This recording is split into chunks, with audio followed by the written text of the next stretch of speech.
अभी आप लोग कहाँ आए हैं और क्या समस्याएं आपकी हैं और किससे आप मिले थे?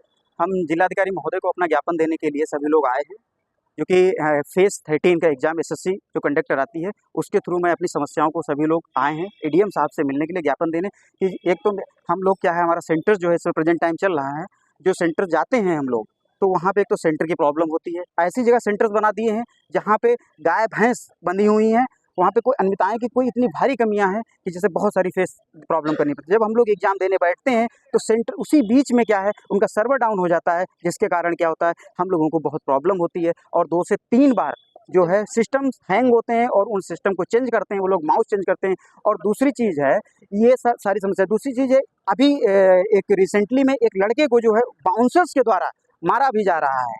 ये सारी समस्याएं हैं। मैं चाहता हूं कि भारत सरकार इस पे कोई उचित कदम उठाए और एसएससी कमीशन को जो है एक गाइडलाइन जारी करे। दूसरी, एडिक्विटी कंपनी, ये सबसे भ्रष्ट कंपनी है, जो कि इसने एमपी में कई जगह एग्जाम्स कराए हैं, ये सारे लीक करती है और ये चीज़ पेपर लीक की बहुत बड़ी समस्या है। मैं चाहता हूँ, और पेपर रिपीटिशंस बहुत ज़्यादा है। आज सेम डे आज कोई अगर पेपर आता तो वो, और उसके बाद में एसएससी चेयरमैन से जब जवाब मांगा जाता है तो एसएससी चेयरमैन कहते हैं इसमें कौन सी बड़ी बात है, ये तो बहुत अच्छी बात है। तो मैं सोच रहा हूँ कि ये इस तरीके से कमीशन पे लोग बैठे हुए हैं कि इनको ध्यान ही नहीं है कि बच्चे किस तरीके क्या समस्याएं फेस कर रहे हैं। हम लोग इतनी दूर दूर तक जाते हैं सेंटर्स पे, और वहाँ जब पता चलता है हमारा सेंटर ही नहीं है, वहाँ पे पेपर्स हमारा रद्द हो रहा है। तो आप बताइए कैसे हम लोग 2-2 हज़ार रुपये या एक किस समस्याएं से गुजर के जाते हैं। इससे बच्चों को बहुत सी प्रॉब्लम्स होती है। ये तो वहाँ पे सेंटर पे जाने के बाद में पता चलता है मेरा सेंटर ही नहीं वहाँ पे है। और दूसरी चीज़ है, एग्जाम के टाइम में 1 आवर का एग्जाम होता है, उसी बीच में जो है सिस्टम्स या माउस वगैरह जो है वर्क करना बंद कर देते हैं, तो मुझे उसमें चेंज कराना पड़ता है, तो उससे मेरा टाइम एक तो खराब होता है। दूसरी चीज़ है, उसमें पेपर्स का जो लेवल है वो पता ही नहीं चलता कि कहाँ से क्या चल रहा है।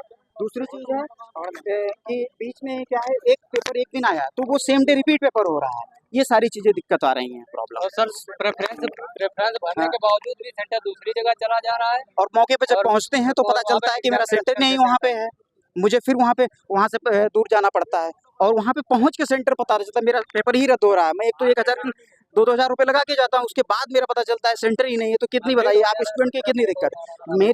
मेरी यही प्रॉब्लम है कि मेरी भारत सरकार से मेरा यही निवेदन है कि मेरी बात को सुना जाए, स्टूडेंट के और मेरे हितों के हिसाब से काम किया जाए। जब मैं एग्जाम देता हूँ तो उस समय क्या होता है, सिस्टम हैंग करते हैं, मुझे 2 से 3 बार चेंज कराना पड़ता है ये सिस्टम पे। मतलब एग्जाम में चल रहा है, 1 आवर का एग्जाम होता है, उसके बीच में हैंग कर जाता है, सिस्टम पूरा फ्लॉप हो जाता है, सिस्टम ही नहीं। उसके बाद फिर वो रुकता है, टाइम मेरा एक तो 1 घंटा का एग्जाम होता है, उस बीच में 2-3 बार सर में चेंज होता है, तो उससे सर दिक्कत प्रॉब्लम्स होती है। तो मेरा आपसे निवेदन है, ये सर एसएससी के थ्रू सर हो रहा है, एक एडिक्विटी कंपनी है, उसके थ्रू ये मैं आपके थ्रू जो है भारत सरकार को मैं बात अपनी पहुँचाना चाहता हूँ। बस धन्यवाद।